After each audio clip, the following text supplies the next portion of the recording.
Matthew, the Passion Translation, Chapter 8.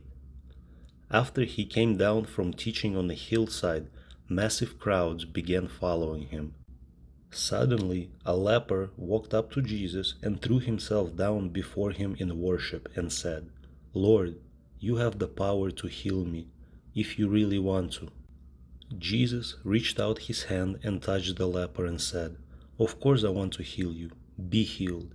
And instantly all signs of leprosy disappeared. Then Jesus said to him, "Don't speak to anyone, but go at once and find the priest and show him what has happened to you. Make sure to take the offering Moses commanded so he can certify your healing." When Jesus entered the village of Capernaum, a captain in the Roman army approached him, asking for a miracle. "Lord," he said, "I have a son who is lying in my home, paralyzed and suffering terribly." Jesus responded, "I will go with you and heal him." But the Roman officer interjected, "Lord, who am I to have you come into my house?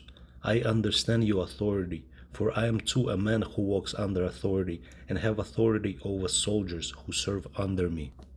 I can tell one to go and he'll go, and another to come and he'll come.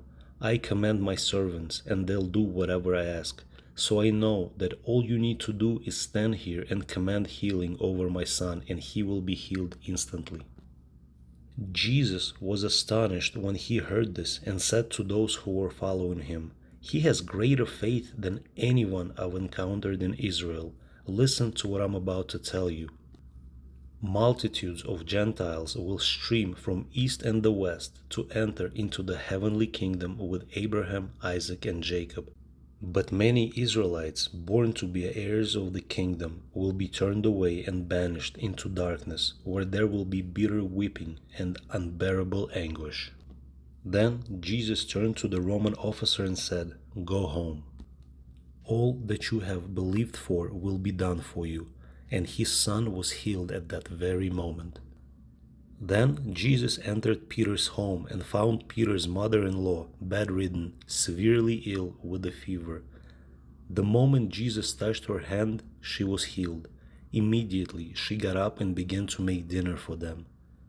That evening the people brought to him many who were demonized, and by Jesus only speaking a word of healing over them, they were totally set free from their torment, and everyone who was sick received their healing.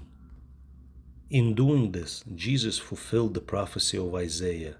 He put upon himself our weaknesses, and he carried away our diseases and made us well. At the sight of a large crowd gathering around him, Jesus gave orders to his disciple to get ready to sail back over to the other side of the lake. Just then a religious scholar approached him and said, "Teacher, I'll follow you wherever you go." Jesus replied, "Foxes have dens, birds have nests, but the Son of Man has no true home in this world." Then another man spoke up and said, "Lord, I'll follow you, but first I must take care of my aged father and bury him when he dies." But Jesus said to him, "Now is the time to follow me, and let those who are dead bury their own dead."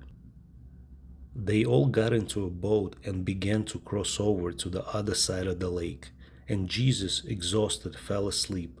Suddenly a violent storm developed, with waves so high that the boat was about to be swamped. Yet Jesus continued to sleep soundly. The disciples woke him up saying, "Save us, Lord, we're going to die." But Jesus reprimanded them. "Why are you gripped with fear? Where is your faith?" Then he stood and rebuked the storm, saying, "Be still." And instantly it became perfectly calm. The disciples were astonished by this miracle and said to one another, "Who is this man? Even the wind and the waves obey his word." When they arrived on the other side of the lake in the region of the Gadarenes, two demonized men confronted Jesus. They lived amongst the tombs in the cemetery and were considered so extremely violent that no one felt safe passing through that area. The demons screamed at Jesus, shouting, "Son of God, what do you want with us? Leave us alone. Have you come to torment us before the appointed time?" There was a large herd of pigs feeding nearby, and the demons pleaded, "If you cast us out, send us into the herd of pigs." Jesus commanded, "Then go." And at once the demons came out of the man and went into the pigs.